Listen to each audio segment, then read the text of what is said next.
So recently I decided to go back and play The Hobbit on PlayStation 2, one of the very first games I have ever played in my life. Now, I'm sure most of you watching this video have probably never even heard of this game. I mean, I'm sure you guys have heard the books and the movies related to The Hobbit, but didn't know there was actually a 3D platformer released back in 2003 in the world of The Hobbit. It was released on PS2, but it was also out on GameCube, Xbox, and PC. So it was on every platform that was around back then, but not a lot of people ever even heard of this game. And I don't even know why my mom bought me this game in the first place. But I wanted a PlayStation 2 for my 6th birthday, which would be May 3rd, 2004. So that's what my mom got for me. She got me a brand new fat PS2. This was before the slim PS2 came out. And she got me The Hobbit. She also got Sonic Heroes and ATV Off-Road Fury 2, which was bundled with the console back then. And I remember, as a kid, I fell in love with all of these games. I loved these games so much. I loved my PS2 so much. It was the first console I ever had on my own. I would play my sister's N64 here and there, and I would play those little computer games, those point-and-click games back in the day, like Putt Putt Enters the Race and Teletubbies, like those little computer games made for like 2 or 3-year-old kids. But the PS2 was the first real gaming experience that I ever had in my life.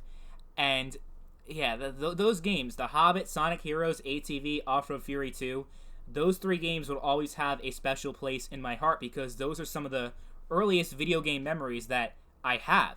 I remember the level that you're seeing right now, the Shire, which is the first level in the game, in The Hobbit. I remember thinking to myself as a kid, like, wow, this world looks so beautiful. It looks amazing. And this is in a screen, and I'm able to play, and I'm able to move my character around. I remember I was fucking amazed by that. And then when I was playing Sonic Heroes, I was also blown away. I didn't even know who Sonic the Hedgehog was until I got Sonic Heroes. So Sonic Heroes was my first Sonic game, and I remember how cool it was. Oh my god, this little blue thing, he's able to move so fast, and he's running around like crazy. This is so fucking cool. Like, my 6-year-old brain was just blown away by how these video games even work. Never mind, like, having so much fun with them. But I thought the technology was so cool because I never really was exposed to it before. My gaming experiences prior to then was just point-and-click little kiddie shit. So, yeah, this was a real gaming experience that I finally had. And, of course, ATV Off-Road Fury 2, I also had a lot of great memories with that one. Me and my sister would take turns trying to drive up to the train. I don't know if anyone's ever played Off-Road Fury 2 before, but you're pretty much just free roaming around and just doing a bunch of tricks and stunts. They also had racing and a bunch of other game modes, but the free roam was like the game mode that I put the most time into, and I thought it was so fucking cool. I'd always try to ride the ATV and try to get to the train because there were train tracks, and I would get on top of the train. I thought that was so fucking cool. And then there was a time when I went to like the edge of the map, not realizing that I reached the end of the map, and I got to the top of the mountain, and my character just went flying all around the place, which I thought was so funny, because that's the thing that happened.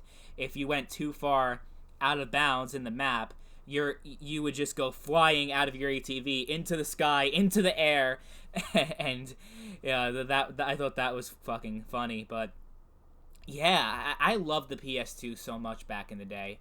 And it was really an experience that defined a lot of my childhood, was playing these games on my PlayStation 2, my very first console. And of course, there were other games that came out after. There was SpongeBob Battle for Bikini Bottom, which was probably my favorite game of all time as a child, because it was so fucking cool, because SpongeBob was my favorite show ever at that point. And being able to actually be in the world of SpongeBob, to be in Bikini Bottom, Rock Bottom, and all the places that were in the TV show, actually being able to explore and experience it for myself, I thought that was the coolest thing ever, and I love that game, SpongeBob Battle for Bikini Bottom. There were so many other games too. I remember playing SpongeBob SquarePants movie video game. I remember I loved the movie so much, and actually, I thought it was actually kind of weird that the video game was nothing like the movie. Of course, I didn't know anything about licensing. I didn't know anything about all that. But I thought it was weird how I watched the movie and then I played the video game, and the game like was completely like it followed the same story, but it didn't really have a lot of the same places as like the movie. It just felt different in a way. And I thought as a kid that was strange. I still loved it, but I thought it was kind of odd that it wasn't like a complete recreation of the movie, which I thought was the greatest movie ever made. So I was a little disappointed with that. I think that was the first time I remember actually being disappointed as a kid with video games. And oh man, a lot has changed since then, because back then I was just happy with whatever game I had. Even if it wasn't like a great game, I still appreciate it in some way. I remember Sonic Riders. That game was so frustrating, and I never won a single race in that game. But I still thought it was cool that I was on a hoverboard and I was gliding around, and I thought it was cool. So I never like complained about games that I got for my birthday or Christmas or anything. Just whatever game I got, I was really happy with, and I kind of missed that back in the day of just being happy playing video games. Now it's a lot different because there's just so much bullshit that you have now with online gaming and with these subscriptions and all this bullshit that you have to worry about, microtransactions. Gaming was just so simple back then. You didn't have to worry about having a hard drive or an SSD and having to pay for more storage. That 8 megabyte memory card that came with the PS2 was all you never needed. You never needed another memory card. And even if you did, I remember it was like really cheap back then because it was just a little 8 megabyte card.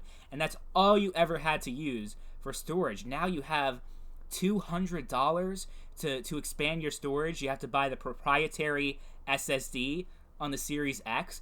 And there's just so many hidden costs associated with gaming these days. And it feels like a fucking scam. It feels like a ripoff these days.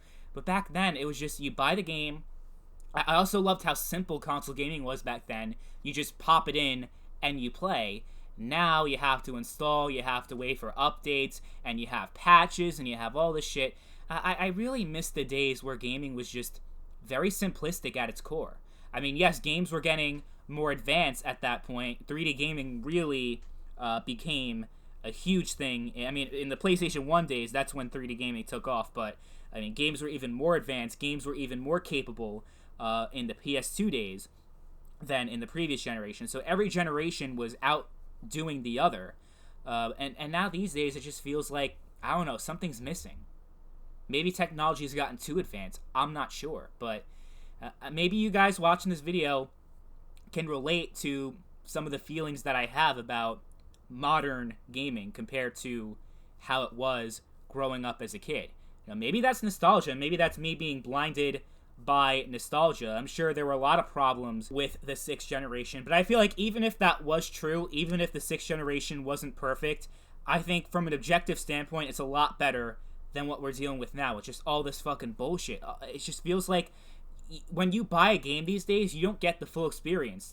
Whether it's DLC, season passes, or microtransactions that lock content behind a paywall, you just didn't have any of that back then. You didn't have to worry about installing shit either. It was just such an easy thing to do. You didn't have to worry about storage. You didn't have to worry about anything. It was just you get the game, you put it in the tray, and the entire game is there. You don't have to wait for a day one patch. You don't have to wait for the game to be fixed in like 6 months or a year like you do with modern games. I just really appreciate how different it was back then.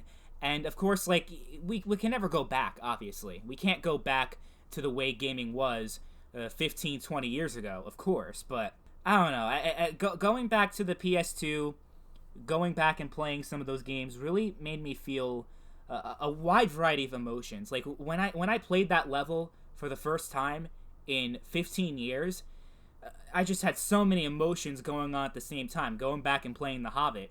I mean, it's really hard to describe nostalgia with words, but I'm sure anybody watching this video right now can relate quite a bit to the feelings that I'm having right now.